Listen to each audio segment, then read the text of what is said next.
কি হইছে বাবা, কান্দোস কে? মা আমার টিফিনে কি উল্টা পাল্টা খাও না, আমি পেট ব্যথায় বাঁচতেছি না, তুমি মারে কিছু খাও। এই দেখো, আজকে আমি ফার্স্ট টাইম কেক বানানো শিখছি, নাও খাও। না না, খাবো না। কি তুমি কেক খাবে না?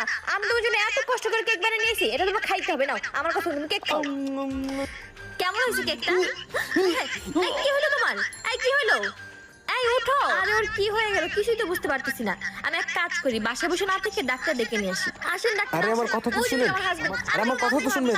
এই যে আমার জামাই, তাড়াতাড়ি চিকিৎসা করেন। আরে আমার কথা তো শুনবেন। আরে কোনো কথা শোনা লাগবে না, আমি জানি আপনি ভালো একজন ডাক্তার, তাড়াতাড়ি চিকিৎসা শুরু করেন। ডাক্তার সবকিছু কি ঠিক আছে? হ্যাঁ, হার্টবিট তো ঠিকই আছে। তাহলে একটা সুই মারে দেন, তাইলে ঠিক হয়ে যাবে। সুই মারেন।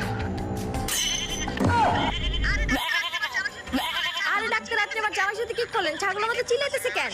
আমি তো তখন থেকে এটাই বলতেছি, আমি মানুষের ডক্টর না, আমি পশু পাখি ডক্টর। হাই হাই, এই তোমার কি হলো? এই তাড়াতাড়ি ওঠো, এই ওঠো, কি হলো?